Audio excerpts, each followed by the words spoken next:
하나님이 당신을 웃게 하실 것입니다 라는 제목으로 두 번째 시간을 보내고 있습니다. 아브라함을 통해서 믿음의 사람에 대해서 우리가 도전받았다면, 하나님이 순종의 사람이었던 이삭을 통해 그의 이름처럼 그의 삶에 개입하시고 웃게 해주시는 순간을 우리에게도 허락하여 주셨으면 좋겠다. 우리에게도 지금 그렇게 해주십시오. 그 은혜를 주십시오. 간절하게 좀 기대하게 되는데요. 오늘 하나님께서 이 말씀을 통해서, 특별히 이 부분을 통해서 우리에게 만남의 축복과 만남의 새로운 은혜를 기대하는 사람의 관점에서 이 본문 말씀을 질문하고 함께 묵상할 수 있으면 좋겠습니다. 오늘 작은 결단이 시작이라는 제목으로 말씀 전하고 싶은데요. 우리 김경환 선교사님, 요코하마 영광교회 사역하고 계시는 선교사님께서 이런 간증을 해주셨어요. 본인이 처음부터 일본을 향한 마음이 있었던 것이 아니고 선교사로 결단한 것도 아니었고, 그냥 일본에 2번 정도 여행 갔을 뿐이랍니다. 다만 그 여행 2번 간 것이 이용규 선교사님이라는 분 이삿짐을 나르기 위해서 이렇게 여행을 가셨었대요. 근데 가셨다가 친하게도 되고 알게도 되시고, 또 이삿짐을 날려줄 정도, 그걸 여행으로 갈 정도면 조금 더 친밀하다고 이야기할 수 있겠죠. 그렇게 알고 친밀하게 지내다가 이분이, 이용규 선교사님이 김경환 당시 전도사님에게 일본 들어와라, 일본 와서 같이 사역하자, 이런 콜링을 받으셨대요. 선배님이 이렇게 말씀하시니까 그냥 면전에서 아니요 이렇게 얘기하기가 뭐해서 기도해 보겠습니다 이렇게 얘기하고 6개월 정도의 시간을 보냈답니다. 마음이 없었기 때문에 기도하지 않으셨대요. 근데 그 자리에서 안 되겠습니다 얘기하기가 너무 민망하니까 기도해 보겠습니다 이렇게 말씀을 드리고 실제 기도하지 않고, 근데 6개월 정도 지나고 나니까 이제 그 교회도 전도사가 뽑혔겠지. 그러니까 이제 안부도 전할 겸 이제 마음에 담아두기가 죄송하니까 뽑혔다고 그러면 자연스럽게 제가 뭐 그렇다고 이렇게 설명을 드리려고 그랬는데, 전화 통화하는 과정 가운데 이용규 선교사님이 아직 안 뽑혔으니까 네가 와 이렇게 얘기하셨대요. 빨리 오라고. 근데 그 대답에 이분이 마음에 있는 생각대로 저 안 갈래요 이렇게 얘기하지 못하고, 기도 안 해봤어요 이렇게 얘기하지 못하고, 네 하이라고 대답했대요. 가겠습니다라고요. 그리고 이제 일본 갈 준비를 막 하셨답니다. 급하게 기도하고 준비한 게 아니니까 급하게 준비해야 되는 상황이 됐고, 막 정리하고, 그래서 이제 계획을 세웠어요. 일본 가서 뭐 하지? 공부를 좀 하면 되게 좋겠다. 일본에 좋은 학교들이 있거든요. 그리고 중앙영광교회가 있는 곳이 도쿄 신주쿠라는 곳이에요. 그 오쿠보 한류의 열풍인 곳에서 약 750m 떨어져 있는, 걸어서 금방인 곳에 같은 도로상에 있어요. 같은 도로 쭉 따라가다 보면 그 같은 돌이라고 하더라고요. 그 오쿠보 돌이 연결되는 그런 곳에 있습니다.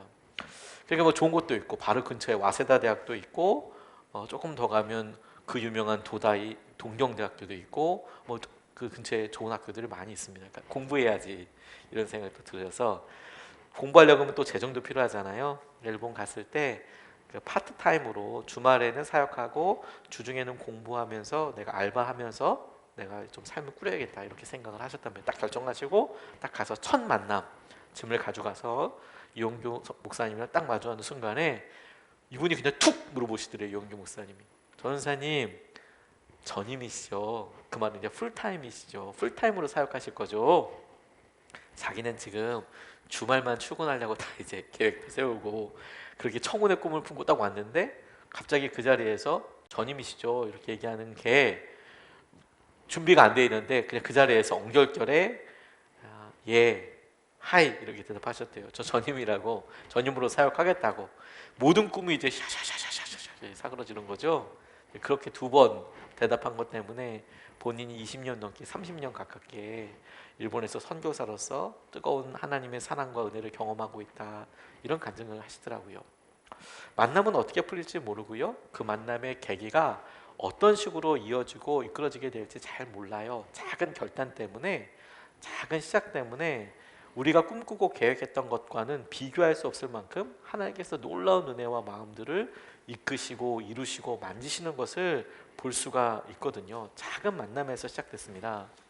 오늘 본문 말씀이 이삭과 리브가가 만나는 장면이에요. 이 두 사람의 만남이 하나님께서 아브라함을 통해서 이제 이삭으로, 그리고 이삭에게 아브라함에게 하셨던 축복과 은혜가 어떻게 꼽히는지 응답되는지를 이제 보여주시고 이끌어 주실 텐데, 그 만남의 첫 시작이 리브가와의 온전한 만남을 통해서 이루어지게 돼요. 좋은 사람 만나고 싶다라는 열망이 누구에게나 있지 않습니까? 예를 들어 모두에게 좋은 남편, 좋은 아내는 한동안 꽤 중요한 기도 제목이지 않았습니까? 그 다음에는 우리가 아이를 갖게 되었을 때, 아이를 만날 때에도 참 많은 기도를 하게 돼요. 입양을 준비하고 계신다면 아이를 입양하려고 기도하는 과정도 꽤 많은 기도가 되겠죠. 부모님도 마찬가지입니다. 시부모님 입장에서 좋은 며느리, 좋은 사위를 얻도록 기도하게 되죠. 믿음의 사람이라면 자연스럽게 그렇게 기도하게 됩니다. 가족을 받아들인다고 한다 그러면 뭐 간절한 기도가 나오게 되죠. 뿐만이 아니라요, 교회도 그렇고 직장도 그렇고 우리가 어떤 선택을 하게 될 때 새로운 만남을 놓고 기도하게 됩니다. 자녀들도요.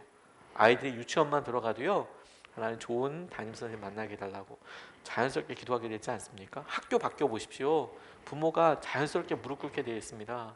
좋은 선생님과 애가 적응할 때 친구들이랑 잘 오해 없이 잘 만나게 해달라고 그냥 눈만 감아도 턱 떠오르지 않으세요? 바로 그렇게 만남이 그만큼 중요하죠. 자, 이런 걸 생각해 볼 때요, 기도하게 되는데 중요한 것은 이런 만남을 우리가 우리 자신에게 말을 걸어오는 것을 기대하는 것에는 아무런 접점을 찾을 수가 없어요. 이번에 한 주 동안 제가 필그림 하우스에서 기도하고 왔는데요, 이번에도 들어가니까 이동훈 목사님이 식사 시간에 계시더라고요. 저한테 존경하거든요. 말씀도 많이 듣기도 하고 설교 말씀도 듣고 실제로 인사도 몇 번 드리긴 했어요. 본인은 모르시겠지만 저는 인사를 드렸습니다. 그런데 식사할 때 제가 아무리 이렇게 째려보고 있어도 이동훈 목사님이 저한테 와서 인사를 해주실 가능성은 없다고 봐야겠죠. 근데 제가 주변 머리가 없어서 가서 그러면 넙죽 인사해서, 아유 목사님 저 모르시겠지만 차기록 목사라고 뭐 선한 목자 뭐 이렇게 인사를 할 수도 있을 텐데 제가 아직 주변 머리가 좀 없어서 그게 잘 안 되더라고요. 마음은 너무 원하는데 들썩들썩 이렇게 하는데 결국에는 인사를 못 드렸어요. 째려보다가만 왔어요. 저분은 이동원 목사님이랑 오해하실 수도 있을 것 같아요. 저 뭔데 쟤는 쳐다보고 인사를 하는 것도 아니고, 사실 저는 나름 인사했거든요. 여러 번 인사하다가 민망하게 딴 데 보고 인사하고 이제 계속 그러다가 나중에 째려보고만 있었던 건데, 만남은 저에게 우리가 누군가가 걸어와 주기를 바라는 것은 사실 거의 확률이 없다고 봐야 할 거예요. 그 키가 우리에게 있습니다.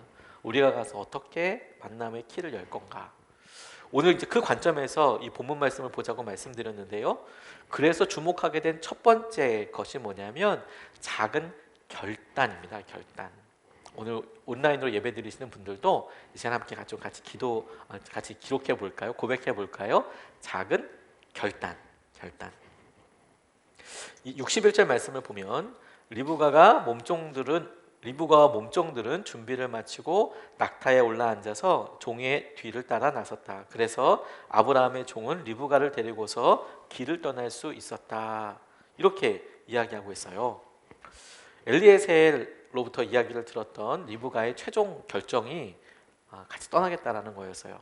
리브가가 어떤 이야기를 들었냐면, 엘리에셀이 아브라함이라는 주인이 있어서 아들 며느리 데리고 와라. 그래서 먼 길을 떠났고, 먼 길을 떠나서 흘러 오다가 자기가 사는 마을까지 왔고, 그 어귀에서 우물가에서 기도했는데 이런 내용, 나한테 물 주고 그리고 내 낙타까지 먹여주는 처자가 당신께서 준비하신 사람이라고 알겠습니다.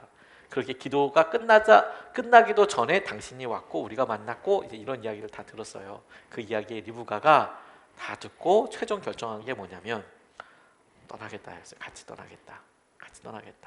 조금 당황스럽기도 했을 것 같습니다. 왜냐하면 바로 하루만이었거든요. 만나고 바로 다음날 떠나겠다고 이야기를 했으니까.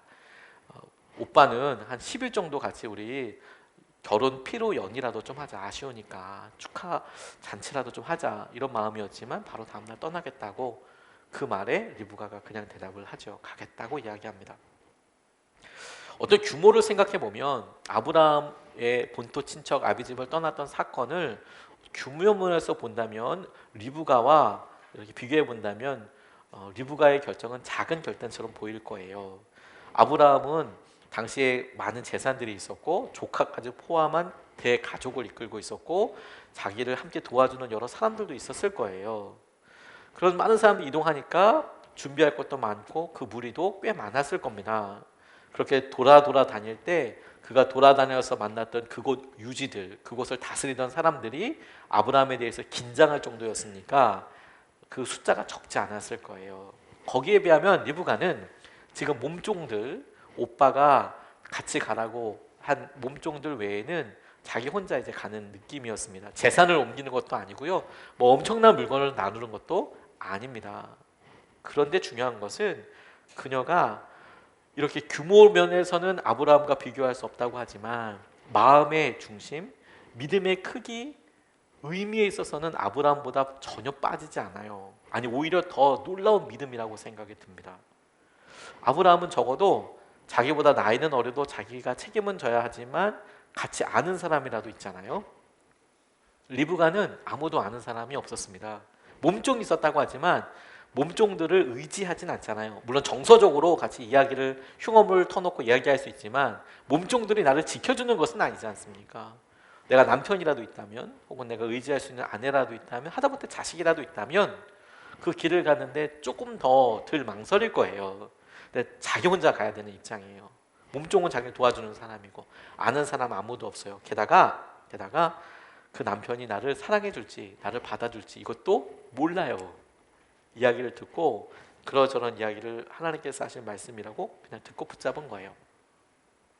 엘리에셀은 제가 봤을 때는 좀 다를 것 같아요. 엘리에셀은 이미 떠날 때부터 그 도착할 때까지 생각을 했을 거 아닙니까? 어떻게 될까? 목적을 명확하게 아니까. 그래서 그 만남을 통해서 하나님이 이거 만나게 해주셨어 라고 생각했을 거라고 짐작할 수 있지만 리브가는 진짜 쉽지 않았을 거예요. 리브가 입장에서는 진짜 일상 가운데 찾아왔거든요. 진짜 일상 가운데.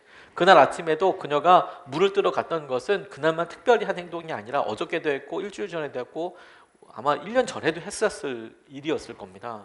물을 기르러 갔고 그리고 자기가 누군지도 모르는 웬 할아버지가 물 달라 하니까 물을 떠서 주었는데 두레박 없고 어떻게 떼야 되는지 익숙하지 않으니 본인이 물 준 것뿐만 아니라 낙타있네 그가 어떤 기도했는지도 몰랐고 그냥 낙타에다가 물 주겠다고 자기가 이야기한 거예요.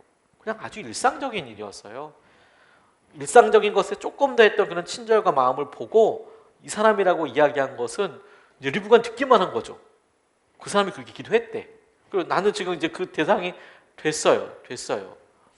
근데 여기서 중요한 포인트가 뭐냐면 이 리브가가 이 우연과도 같은 만남을 통해서 그것을 하나님의 뜻으로 받아들였다라는 거예요. 일상에 생긴 오늘 좀 특별한 일이네라고 치부해도 될 만큼의 아주 단순하고 물 떠 먹이는 일이 뭐 엄청난 사건처럼 여겨지지도 않을 거예요. 아마도 그녀의 성품 성정을 보면 다른 날에도 그렇게 했었을 법하죠. 그러니까 그게 뭐 엄청난 것도 아닌 그 일을 통해서 자기가 지금 결혼까지 해야 되는 엄청난 사건을 마주하게 돼요. 그런데 그녀가 이것을 하나님이 하신 일이라고 받아들였다는 거예요. 그리고 작은 결단을 따라 나가겠다고 이야기하는 거죠. 만남에 대해서 기대하면서도 아이러니가 있어요. 그 아이러니가 뭐냐면 소중한 만남을 원하잖아요. 그리고 의미 있는 만남을 간절히 원하지 않습니까? 그런데 이 소중한 만남이 분명히 있다 하더라도 우리가 그 사람을 모르고 지나쳤다면 얼마나 소중한 만남을 놓쳤는지 정작 본인은 죽을 때까지 모른다라는 거예요. 제가 이 설교 준비하면서 이런 준비해봤어요. 과거 제가 만났던 사람들 중에서 지금까지 좀 알고 지냈으면 조금 삶이 재미있고 다이나믹해졌을 사람이 누가 있을까 이런 생각 해봤거든요. 제가 서장훈이랑 같이 수업 들어본 적이 있어요. 야, 그때 어떻게든 좀 이름이라도 좀 알아두고 그때 당시 이렇게 폴더 핸드폰이라도 사진이라도 한번 찍어둘 걸 연락처도 한번 따볼 걸 그랬나. 물론 그때 당시 서장훈은 엄청난 슈퍼스타였지만 저 박진영이랑도 같이 음대 수업 들은 적이 있거든요. JYP. 그래서 이름이라도 좀 같이 좀 알아두고 좀 해볼 걸 그랬나. 근데 뭐 알았나요? 뭐 서장훈은 그때 당시에 농구 선수였지 요즘처럼 예능인이 될 줄 몰랐고 예능일 줄 몰랐고 박진영은 뭐 그렇게 뜰 줄 몰랐어요. 그때는 엄청 실패해서 뭐 인상 쓰고 다닐 때였거든요. 지나놓고 나야 이제 그 사람이 어떻게 지나는지 알죠. 그게 아이러니라는 거예요. 그게 아이러니라는 거예요. 지나고 나면. 그러다 보니까 믿는 사람 우리들의 마음속에 믿음이, 그러니까 하나님께서 만나게 하신 사람, 하나님께서 사람을 만나게 하실 것이다 라는 믿음이 있어요. 거의 대부분. 그래서 자꾸 이제 리브가에 대해 설명하면서 차이가 뭐냐 그러면 그녀는 결정을 하고 움직였다는 거예요. 결단을 하고. 하나님께서 노아에게 방주 지으라고 하셨습니다. 심판이 온다 하셨어요. 우리가 100년 정도 지었거든요. 그리고 이제 우리 모습, 우리의 연약한 성정을 가지고, 우리 성품을 가지고 한번 생각해 보세요. 하나님께서 이게 우리가 1년 동안 섬겨야 되리라고 말씀하실 뿐만 아니라 하나님께서 이 관계가 우리의 삶에서 소중하다고 이렇게 주셨을 때 그 관계를 유지하고 그 사역을 유지하고 그 직장을 유지하고 할 때 우리의 마음이 처음에는 하나님께서 주신 거지. 근데 시간이 지나면서 점점 아닌가 봐. 아이고 어려워라, 힘들다, 막 왔다 갔다 하잖아요. 그래서 유지해가기도 하죠. 자, 그런 게 우리 연약한 모습이잖아요. 노아도 뭐 특별한 사람이라고 생각하기에 앞서 그냥 우리랑 똑같다고 생각했을 때 100년이라는 시간 동안 노아가 한 번도 후회하지 않았을까? 노아가 한 번도 진짜 비가 올까? 라고 600년이면 100년이면 그게 뭐 진짜 한 3만 6천 년 정도 되는, 한 3만 7천 년 정도 되는 그 날 동안 한 번도 후회하지 않았을까? 뭐 성경에는 안 나와 있으니까 우리가 얘기할 수는 없어요. 다만 우리의 성경으로 봤을 때 그의 마음도 얼마든지 흔들릴 수 있는 여지는 있었을 것처럼 보여져요. 근데 뭐가 차이인지 아세요? 노아는 방주를 지으라는 말 듣고 다음날 망치 들고 노아 방주 짓기 시작했다는 거예요. 그게 차이예요. 그게. 리브가의 믿음 뭐가 차이냐면 하나님께서 만나게 해주셔. 다 알죠. 다 알죠. 그래서 한 걸음 내딛느냐라는 거예요. 그래서 내가 작은 결단이라 한 걸음 내딛느냐, 무언가 하느냐, 이건 엄청난 차이가 되는 겁니다. 미국의 13대 대통령이었던 밀러드 필모어라는 대통령이 1850년 9월에 Fugitive Slave Act라고 도망 노예 송환법을 승인했답니다. 이게 뭐냐면 도망간 노예를 반드시 자기 주인에게 돌려보내줘야 한다는 법이었어요. 그러니까 뭐 이 표현이 조금 자극적이긴 하지만 도망친 혹은 잃어버린 가축을 주인에게 돌려줘야 한다. 이건 뭐 반대하는 사람이 없을 겁니다. 근데 노예도 똑같이 그런 관점에서 보고 있었어요. 소유물이니까 주인에게 돌려줘야 한다. 성경은 어떻게 하고 있을까요? 성경은 도망친 노예를 절대 돌려보내지 말라고 이야기하고 있습니다. 왜냐하면 그가 떠나왔을 때까지 있었던 여러 행간을 읽어주고 있거든요. 오죽했으면 도망갔겠냐. 성경에 쓰여있진 않지만 행간을 보면 걔가 오죽하면 거길 도망갔겠냐. 지가 돈 없어서 노예가 됐는데 오죽하면 그 자리도 못 살겠다고 도망갔겠냐. 그 자리에 있으면 자기 땅도 찾을 수 있고 그럴 텐데 그거 못 견디고 그러니까 돌려보내지 마라, 이런 의미인데, 이 미국에서는 우리가 있는 세상 실정법에서는 그냥 노예를 물건으로 취급하고 소유물로 취급하고 그렇게 했던 거죠. 그것 때문에 미국 사회에서 공분이 있었습니다. 그게 사람 할 짓이냐.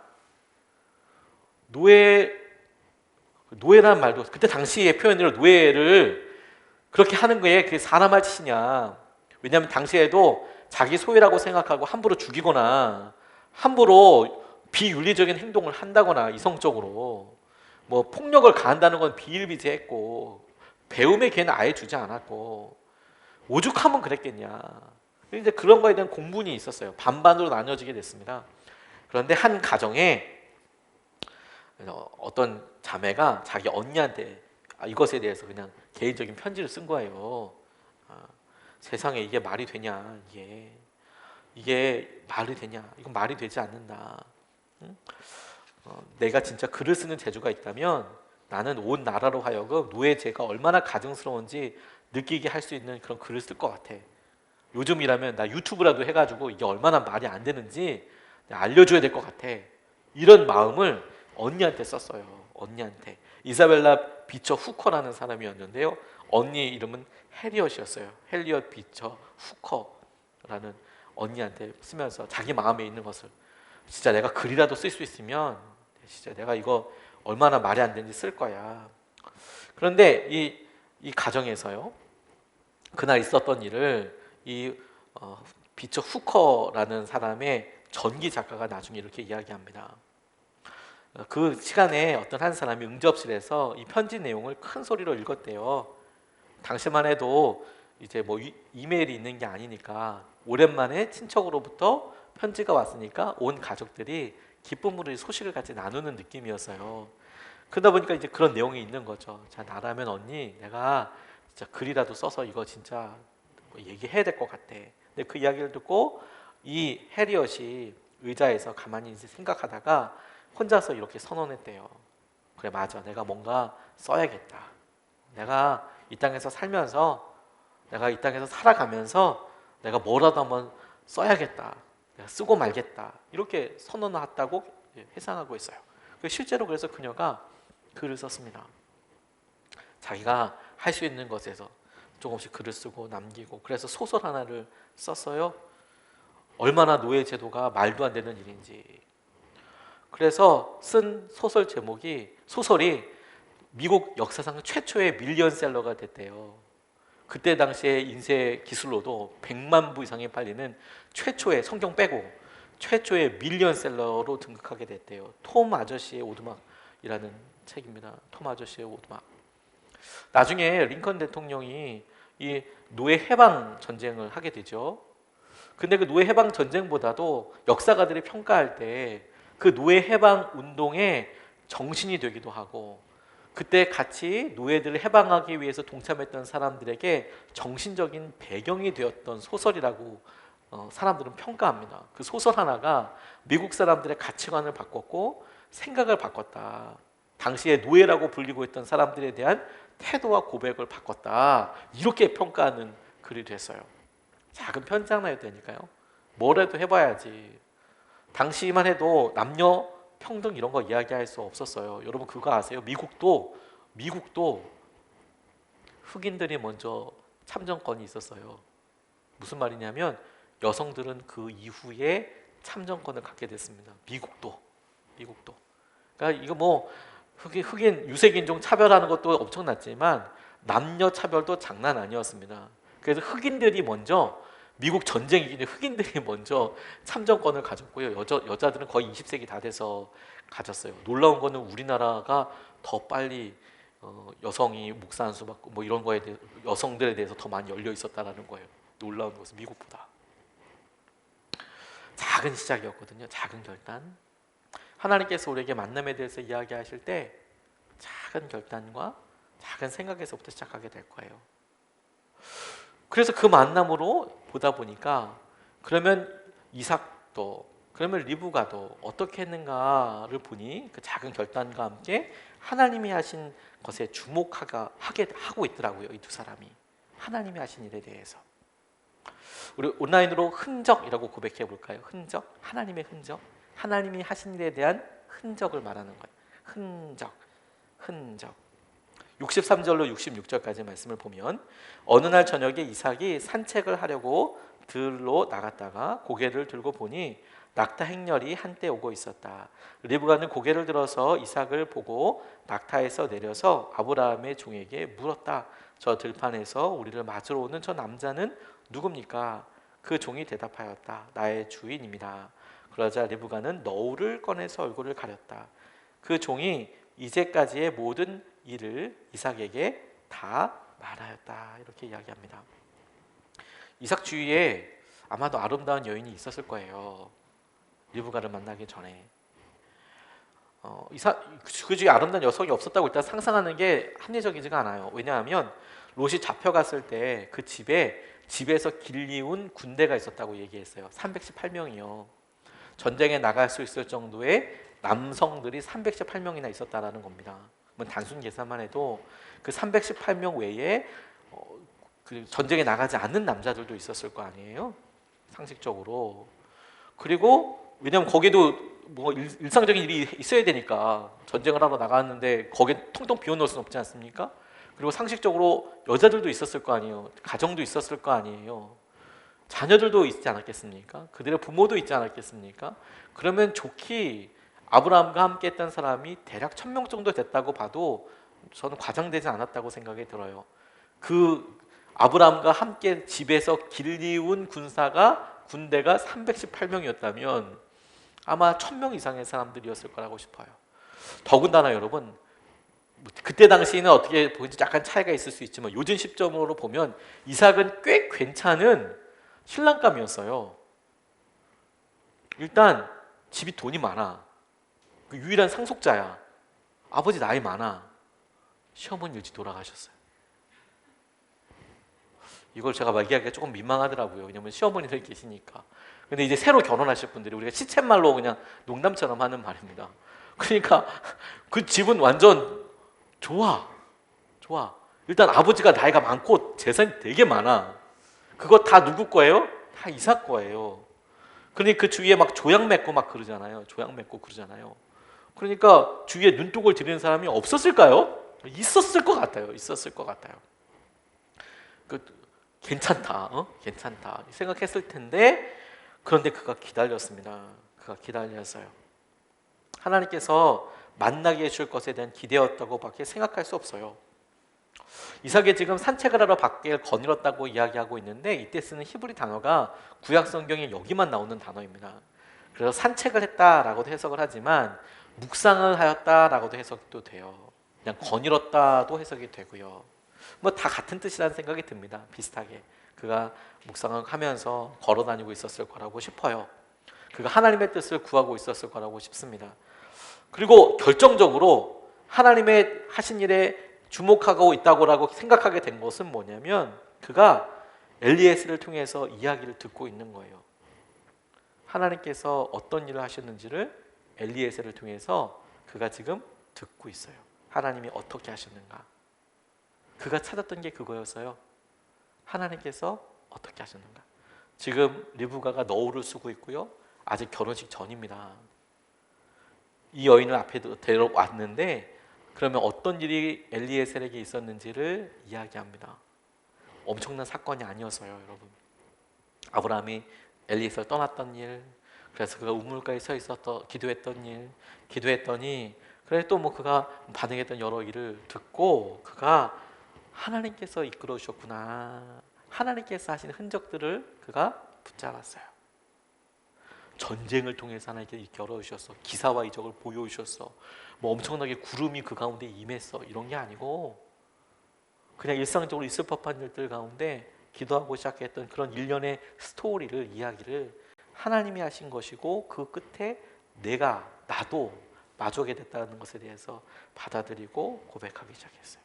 하나님이 하신 일에 주목하게 됐어요. 하나님이 하신 흔적들에 대해서. 지난주에 우리가 참 큰 은혜를 함께 누렸습니다. 김요한 선교사님 모셔서 이제 이곳에서 우리가 터키 교회 개척 헌금을 전달해 드렸습니다. 의미 있는 은혜로운 설교뿐만 아니라 은혜로운 결단이었다고 참 싶어요. 그래서 기억나세요? 여기서 제가 같이 설교 듣기 전에 지난주 예배 때 전까지 우리가 5주 동안의 수요 예배에 말씀을 들었습니다. 코로나19로 인하여서 오프라인 예배로 많이 모일 수가 없었어요. 그래서 여기 현장에서 예배 드리시는 분들은 수요일 날 정말 많지 않았습니다. 민망할 정도였어요. 그래도 하나님 하신다고 믿고 우리가 이렇게 갔잖아요. 시작할 때 어느 분이 시드머니를 헌금해 주셨어요. 그리고 우리 같이 기도했잖아요. 이게 우리 모두의 기도와 우리 모두의 마음을 모아서 하나님께서 터키의 교회를 개척하게 하시려나 보다. 그래서 이제 마음을 모아서 기도하기 시작했습니다. 그리고 5주 지나고 나서 지난주에 이제 한 교회를 우리가 개척할 수 있는 금액이 모여졌다고, 너무 감사하다고, 정말 기쁨으로 우리가 함께 나눌 수 있었어요. 그리고 그날 제가 나눴던 걸 기억하실지 모르겠어요. 우리가 광고를 지난주 주일까지 한 헌금으로 우리가 같이 헌금을 주님께 올려드려요, 이렇게 말씀을 같이 나눴었어요. 그리고 그 당일날 헌금하는 것은 제가 모른다고, 끝나봐야, 집계를 해봐야 알겠다고, 그것까지 다 더해서 헌금을 하겠다고 이제 이렇게 나눴습니다. 지난주 하루만 하나님께서 그 전에 들어왔던 헌금보다 훨씬 더 많은 헌금을 모으게 해주셨어요. 여러분들이 하나님께서 사람들, 성도님들의 마음을 만지시고 대략 한 1,400만 원 정도 헌금이 12월 5일 하루에 믿음으로 반응하게 됐습니다. 총 저희가 2,700만 원을 헌금하게 됐어요. 그래서 두 교회를 개척하게 됐습니다. 두 교회를. 터키에. 이미 주일날 바로 송금했습니다. 우리 이런 일은 빨리 주님의 뜻대로 빨리 바로 배달 사고 나지 않도록 바로 결정해서 바로 다 보내야 한다. 우리가 경험상 너무 잘 알고 있어요. 무조건 이런 건 빨리, 이런 일은 빨리빨리 하나님 하시니 있으시니까 전달하게 됐습니다. 그래서 저희 교회가 함께해서 터키의 두 지역에 이제 교회가 서게 될 거예요. 그 과정을 위해서도 기도 부탁드립니다. 액수도 너무 중요하다고 싶어요. 액수도 은혜이죠. 하지만 우리가 더 주목해야 될 것이 있습니다. 하나님의 흔적이에요. 흔적. 결과를 보고 그래, 결과가 교회를 두 군데나 지었어? 너무 놀랍다. 어떻게 지금 우리 교회가 우리 지금 상황에, 아마 이 설교를 인터넷으로만 들으시는 분들은 우리 교회가 굉장히 크다고 생각하실 것 같아요. 서로 예수님의 사는 게 엄청 큰가 보다 이렇게 생각하실 것 같아요. 맞습니다. 엄청 큽니다. 저희는 진짜 엄청 큰 교회입니다. 어마무시하게 큰 교회입니다. 믿음이, 저희가 돈이 없지 믿음이 없는 교회가 아니거든요. 돈이 없을 뿐이지 믿음이 없는 교회가 아니에요. 믿음으로 저희가 나가서 그 흔적들을 보죠. 우리가 하나님께서 이렇게 도전하실 때 우리에게 하시는 말씀인가? 할 수 있는 거 기도부터 해보자. 그렇게 반응했어요. 그래? 그럼 헌금도 한번 해보자. 그러고 헌금도 해봤어요. 헌금했을 때 우리 각자가 마음속에 간질간질, 나도 해야 되나? 그래서 꼭 헌금을 하셨다고 믿음이 있고 안 했다고 믿음이 없는 건 아닙니다. 다 반응을 했죠. 성령님 앞에 어떻게든 다 우리가 반응을 했어요. 근데 하나님께서 하시는 일들이 이렇게 드러나고 보니까 그 흔적들이 놀라운 것이죠. 하나님이 이런 일들을 하게 하실 때 우리가 그 사이에, 그 가운데 계속 있었구나. 실시간 방송 키트 나눌 때만 해도요, 저는 코로나 이렇게 오래 갈 줄 몰랐습니다. 선교사님 덕분에요, 이 코로나 때문에 저희들이 방송 키트 나누는 것뿐만 아니라 선교사님들도 후원하고 저희 성도님들도 후원할 수 있게 됐고, 오병이 헌금 걷어서 10개 교회 이상을 더 후원하게 됐죠. 10개 교회 이상을 더. 저희가 내년도에도 24개 교회와 선교단체를 지속적으로 계속 섬기게 됩니다. 거의 뭐 2배 가깝게 이제 확 올려버렸어요. 너무 감사하죠. 너무 감사하죠. 이번 추수감사절에 여러분이 믿음으로 같이 헌금하자고 들어오실 때 온라인으로 예배 드리시는 분들한테 제가 로비를 보여드리지 못하는 게 너무 안타까운데요. 박스가 막 쌓여져 있습니다. 박스가 62개입니다. 62개. 추수감사 헌금은 전부 다 우리 태전동, 광남동 지역에 어려우신 분들한테 다 흘려보내요. 그래서 우리 헌금했지 않습니까? 믿음으로 다 반응하셨잖아요. 그래서 우리 집사님이 행정복지센터에 전화를 드렸어요. 어떤 게 필요하십니까? 저희들 재정은 요만큼인데 뭐가 좋을까요? 그랬더니 우리 사회복지사님께서 아주 쿨하게 얘기해 주셨어요. 반찬 이런 것도 좋긴 한데 의외로 연말에는 조금 많이 들어와요. 여러 군데서 좀 섬겨줘요.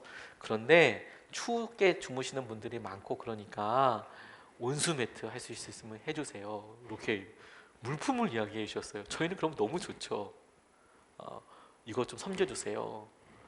그래서 막 급하게 알아보고 싸게 살 수 있는 방법, 좋은 것을 싸게 살 수 있는 방법, 공동구매, 단체구매 이런 거 아니겠습니까?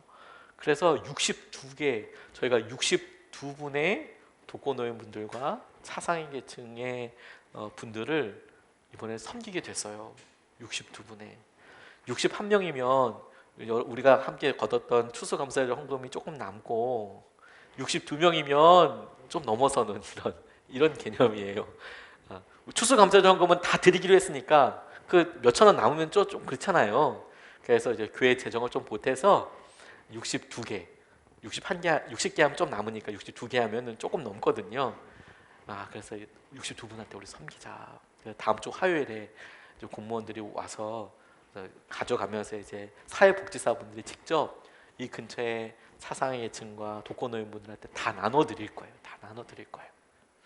그래서 주님이 하신 일을 이렇게 우리가 흔적을 계속 주목하는 거죠. 그리고 그 일을 통해서 하나님께서 우리에게 하시는 일들을 계속 살펴봐요. 우리가 그 일에 같이 있잖아요. 그래서 중심들을 같이 맺어가는 거예요. 우리가 간절하게 원하는 우리 자신의 관계의 문제가 있고 재정의 문제가 있을 수도 있고 우리에게 해결될 여러 일들이 있죠. 끝이 잘 보이지 않아요. 그런데 여러분, 교회에서 우리가 함께하면서 하나님께서 아직 흔적들을 찾아가요. 똑같은 눈으로 우리의 삶을 이렇게 찾습니다. 하나님 어떤 일을 하고 계시는지. 왜냐하면 우리가 같은 시기를 이렇게 살아가고 있잖아요. 우리 예수님의 사람들 교회가 지금 누리고 있는 가장 커다란 은혜 가운데 하나가 뭔지 아세요? 저희 교회가 아직까지 너무 크지 않기 때문에 우리가 하나님께 믿음으로 반응해 성금한 것들이 바로 다음 주에 막 그냥 흘러가 버려요. 그래서 어떻게 쓰는지 우리가 바로 확인할 수가 있어요. 우리가 교회가 더 많이 부흥하게 되면 이게 사실 몇 단계 이렇게 거치게 되거든요. 그러면 어떻게 흘러가는지 잘 모르게 되는 경우들도 조금 있어요. 안타깝지만. 근데 그건 어쩔 수는 없어요. 여러 단계들이 있을 수밖에 없으니까. 근데 저희는 이제 교회가 아직까지는 그래 우리 뭘로 헌금 같이 해요. 그러면 그 다음 주에 이거 확 해가지고 드리고 뭐 해요. 뭐 확 그거 하나님 뜻이라고 다 고백하고. 그래서 이제 직접 우리가 한 것들에 대해서 흔적을 바로바로 알아요. 그래서 우리 기도와 우리의 삶이 어떻게 방향을 나아가는지도 같이 알아요. 이게 너무 중요한 거예요. 하나님의 흔적을 같이 알아가죠. 우리가 항상 하나님께서 하신 은혜, 하나님께서 하신 말씀들을 하나님께서 하신 흔적을 찾아서 고백하고 나아가면 너무너무 좋겠다고 싶습니다. 여러분, 작은 결단에서 시작됐어요. 그 결단들과 함께 하나님이 하신 일을 주목해요. 하나님의 이야기를, 하나님의 흔적을 집중해요. 자, 그런 사람에게 하나님께서 놀라운 주의 은혜와 마지막으로 기대하게 하시는 것이 있어요. 기대하게 하시는 그게 뭐냐? 이제 하나님께서 그렇게 순종하고 함께하는 그 사람과 함께 써가는 이야기가 있거든요. 함께 써가는 이야기. 우리 온라인으로 예배 드리시는 분들 이렇게 한번 고백해 보세요. 이렇게 해서라고 한번 고백해 보십시오. 여러분, 이렇게 해서 하나님께서 이루어가신 게 있어요. 67절 말씀에 나와 있는데요. 이삭은 리브가를 어머니 사라의 장막으로 데리고 들어가서 그를 아내로 맞아들였다. 이렇게 해서 리브가는 이삭의 아내가 되었으며 이삭은 그를 사랑하였다. 이삭은 어머니를 여의고 나서 위로를 받았다. 이렇게 이야기합니다. 저 이 장면을 생각하고 이 한 문장에 마음이 그냥 팍 꽂혔어요. 이렇게 해서라는 단어요. 이렇게 해서 리브가가 이삭의 아내가 되었다라고 이야기할 때 우리가 이 긴 장면을 통해서 이렇게 해서가 무엇을 말하는지 우리가 떠올릴 수 있습니다. 아브라함이 명령했고 엘리에셀이 떠났고 엘리엘이 기도했고 엘리에셀이 리브가와 만났고 그런데 만났는데 그녀가 기도대로 했을 뿐만 아니라 너는 누구냐? 네 집 처자냐라고 물었을 때 아브라함의 동생의 가족이라는 것을 알았어요. 그걸 미리 한 게 아니고 말하고 이 사람인가 보다라고 결정하고 나니까 정말 빼박이야. 와, 이 사람이구나라고 할 수밖에. 거기서 끝나지 않고 찾아뵀더니 데리고 가라고도 이야기하고 리브가가 자기에게 주어진 기회에 대해서 자기가 그렇게 하겠다고 결단하고 나와요. 이렇게 해서 이 과정들을 보면 논리적으로 연결이 되지 않습니다. 어느 것 하나도요. 그냥 그 어느 순간에도 그냥 일상적으로 처리할 수 있어요. 아브라함이 야 이삭이 결혼할 때 되지 않았냐? 주위에 좀 좋은 사람 찾아봐라. 응? 주위에도 하나님 믿는 사람 있지 않겠냐? 이렇게 이야기할 수도 있었고 엘리에셀도 뭐 대충 할 수도 있었고 기도하지 않고 아무나 붙잡아올 수도 있었고 그가 그냥 바로 수소문해가지고 아브라함의 친척 집으로 바로 갈 수도 있었는데 우물가에서 굳이 기도하고 리브가를 만나서 그렇게 과정을 겪고 이런 과정들이 다 있어요. 뭐 논리적으로 연결되지 않아요. 그런데 그걸 가만히 놓고 보면 이거 하나님이 하셨다고밖에 설명할 수 없는 일들이 막 연차적으로 계속 일어나는 거예요. 이렇게 해서 리브가가 이삭의 아내가 됐대요. 저는 여기에 그냥 우리의 기도 제목과 우리의 상황을 그대로 좀 넣어봤어요. 우리의 기도 제목이 있지 않습니까? 이렇게 해서 기도가 응답되었다. 이렇게 해서 우리 가정이 회복되었다. 이렇게 해서 우리 자녀들이 이렇게 살게 됐다. 이렇게 해서 하나님께서 우리에게 믿음을 주셨다. 이렇게 해서 하나님께서 우리를 웃게 하셨다. 이렇게 해서 그런 일들이 막 저희 상상이 되면서 너무 기쁘더라고요. 아 이렇게 해서 하나님께서 하시는 거구나. 천국의 모습을 상상해 보게 됐어요. 천국에 가면 요한계시록에 보면 우리의 이름이 쓰여져 있는 생명책이 있다고 얘기하셨어요. 그리고 그 생명책과 함께 여러 책들 가운데 우리의 행위를 기록한 책도 있다고 이야기하셨어요. 행위록을 가만 생각해 보게 됐습니다. 그거 뭐 적혀 있을까 생각해 보게 됐어요. 처음에는 생명책을 저는 직접 보지 못했습니다. 생명책이 출석부일까? 이런 생각을 하다가 행위가 기록돼 있다니까 그러면 뭘까? 아무튼 가서 우리 한국 사람들 그 습관 있잖아요. 대학도 이렇게 보면 가서 꼭 합격자 확인할 때 직접 가서 찍어보고 확인하기. 내 수험번호랑 내 이름 붙어 있는지 확인하기. 아마 우리는 한국 사람들은 생명록 가서도 자기 이름 찍어보고 뭐 적혀 있는지 확인할 사람들일 것 같아요. 근데 뭐 아무튼 뭐 적혀 있을까 생각해 보는데 이런 장면이 있어요. 하나님께서 우리의 죄를 더 이상 기억하지 않으시겠다고. 그러니까 분명히 그 마지막에 회개한 주님의 자녀들의 생명록에 분명히 우리 이름이 있을 텐데 너 무슨 죄 졌다라고 다 쓰여 있을까? 뭐 저는 보진 못했으니까 제가 봤다고 하는 순간 제가 이제 2단, 3단, 5단이 되기 때문에 지워져 있을 수도 있고 뭐 깨끗이 화이트처럼 없어졌을 수도 있고 뭐 다양하게 있겠죠. 근데 그때 유효하게 우리가 함께 보게 될 것, 함께 하나님과 함께 기뻐하게 될 것이 뭘까요? 하나님과 우리가 썼던 이야기 아니겠어요?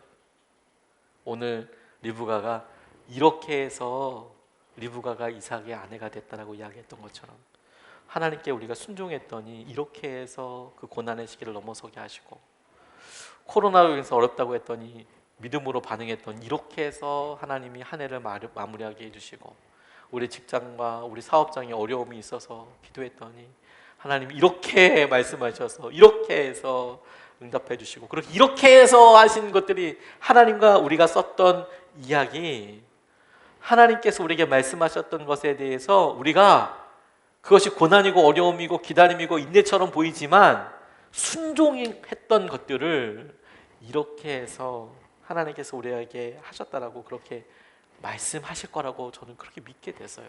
이렇게 해서 여러분 우리가 이렇게 해서 주님의 은혜와 주의 마음 앞에 섭니다. 주님을 기대하고 주님께서 하신 은혜를 바라보는 것이 너무 중요하다고 싶어요. 한 해를 마감하며 우리가 오늘 당회를 하는데 몇 가지 도전을 드리고 싶어요. 구체적인 몇 가지 도전이요. 저 스스로도 말씀을 준비하고 또 어저께 회의하면서 저 스스로에게 하나님께서 너는 그래 이렇게 해서 뭐 어떻게 할래? 코로나19고 이제 3차 될 수 있다는데 어떻게 할래? 주님 당연히 하던 것을 더 열심히 해야죠. 방법은 좀 바뀔 수 있지만 코로나니까 안 하는 게 방법이 아니고 코로나니까 더 열심히 해야겠네요. 왜 안 하던 방법으로 열심히 해야 되니까. 저희 교회에서 저도 그래서 어저께 설교 마무리하면서 하나님이 제게 하신 저한테는 좀 중요하지만 도전이겠구나. 내년에 젊은이 예배를 신설하려고 그래요. 젊은 예배를 신설하고 젊은이 예배를 드리려고 그래요. 사부처럼 설교를 제가 하려고 그래요. 청년들을 위해서 몇 명이든지 간에 예배를 드려야겠다. 함께 해야겠다. 제가 그 하나님 오프라인 예배, 온라인 예배밖에 안 되는데 뭐 예배는 한 명이 오면 어때고 두 명이 오면 어때요? 그렇죠? 예배 드리는 한 사람과 설교하는 사람 있고 그러면 되겠네요. 예배 하려고 그래요. 우리 한나람 전도사님이 내년서부터 교회 학교 수요 예배 시작하려고 그래요. 우리 아이들 수요 예배 오잖아요.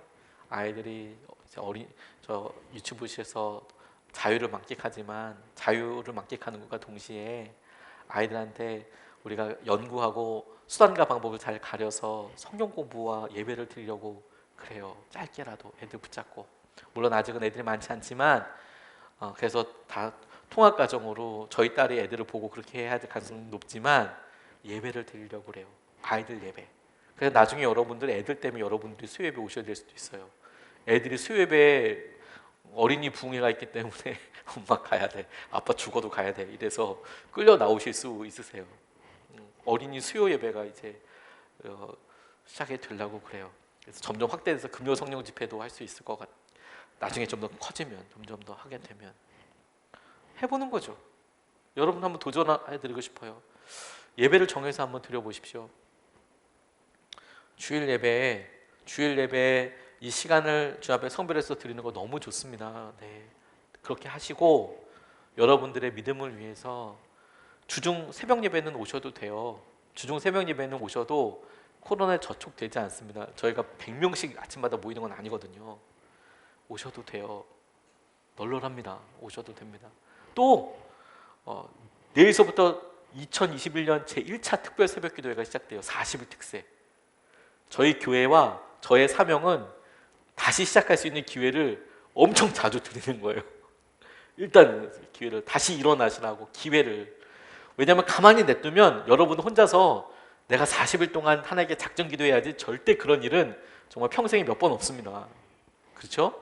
근데 우리 예수님의 사람들 교회는 막 1년에 5번씩 40일 특사하자고 계속 1년에 5번의 기회가 있는 거예요. 내가 40일 특사 해볼 수 있겠구나.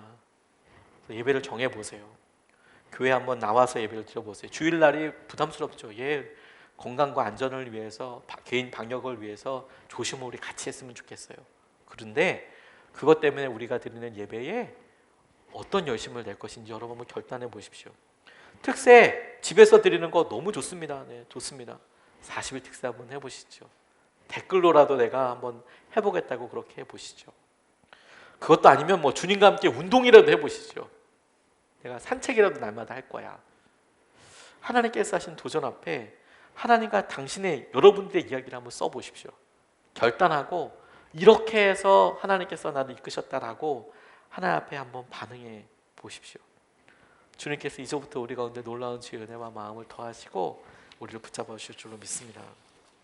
세 가지 말씀을 나눴는데 리브가와 이삭의 만남은 작은 결단에서부터 시작하더라고요. 그리고 그들이 하나님께서 어떻게 하시는지에 대해서 주목하고 있어요. 만남에 있어서 그게 제일 중요하거든요. 하나님이 하셨다라는 거. 그리고 하나님께서 하신 일들에 대하여 자기의 순종과 합하여 함께 이야기를 써나가는 거예요. 하나님께서 주의 은혜와 마음으로 누리도록 모든 상황 속에서 그렇게 할 수 있습니다. 같이 우리 모든 상황 속에서 찬양하기 원합니다. 주님이 우리의 상급이시고 큰 도움이세요. 우리의 영혼이 확정돼서 주님을 바라보고 주의 은혜와 마음을 함께 누리게 하게 하실 줄로 믿습니다. 우리 찬양하고 같이 기도하겠습니다.